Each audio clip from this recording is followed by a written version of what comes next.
안녕하십니까. 독도뉴스 조재현입니다. 독도에 대한 일본의 도발이 멈출 줄을 모르고 있습니다. 이에 한일 양국 관계가 악화되고 반일 감정도 치솟고 있습니다. 그럼에도 불구하고 일본 정부가 독도 도발을 계속하는 것은 독도를 국제 분쟁 지역으로 만들기 위함입니다.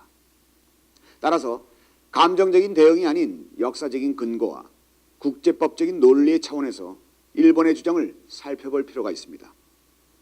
일본 정부는 크게 두 가지 근거를 가지고 독도가 자국의 영토라고 주장하고 있습니다. 독도가 일본 고유의 영토였다는 것과 현재 한국이 독도를 불법 점유하고 있다는 것입니다.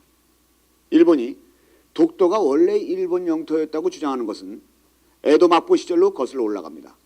1661년 이후 일본의 에도 막부에서 독도를 실효 지배하여 영유권을 확립했고 1905년 내각회의를 통해 근대 국가로서 영유권을 재확인했다는 것입니다.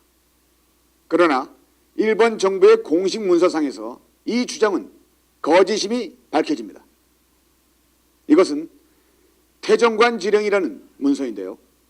태정관은 메이지 정부 시기 일본 최고의 행정기관으로 태정관 지령은 지금의 총리령으로 볼 수 있습니다.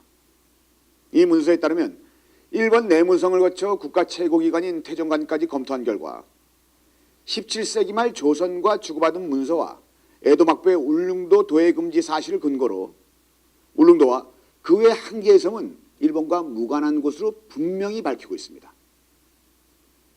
보시는 바와 같이 지도에 표시된 울릉도 외 한 개 섬은 동도와 서도로 이루어진 독도의 모습과 정확하게 일치하고 있고 울릉도에서의 거리, 옥기섬에서의 거리 등 정확히 표시하고 있습니다.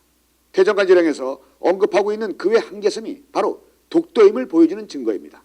따라서 태정관 지령문은 17세기 일본이 독도에 대한 영유권을 확립했다는 주장이 허구임을 증명하는 자료인 것입니다. 일본의 두 번째 주장은 우리나라가 독도를 불법 점유하고 있다는 것입니다. 일본은 1905년 시마네현 고시를 통해 공식적으로 독도를 자국의 영토로 편입했다고 주장하고 있습니다. 국가 영토의 공표를 중앙정부가 아닌 일개 현해 고시로 은밀히 진행했다는 것은 상식적으로 이해하기 힘듭니다.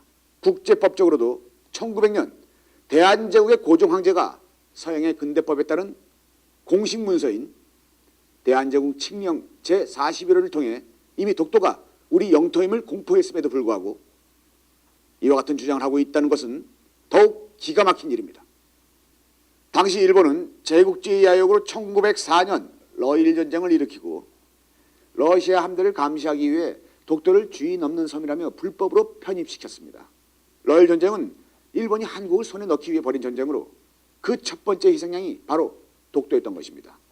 또한 1945년까지는 일본이 군사력을 통해 한반도 전체를 강제 점유한 시기이기에 일본의 독도 영유권 주장은 카이로 선언과 포츠담 선언에서 일본이 폭력으로 빼앗은 모든 영토를 돌려주겠다는 약속도 어기는 것입니다.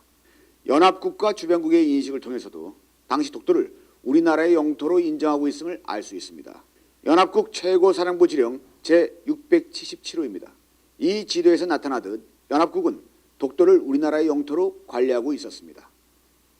이런 인식은 대일 강화조약까지 유지되었고 대일 강화조약 제1차 지도에서도 독도가 우리의 영토로 표시된 지도가 사용되고 있었습니다.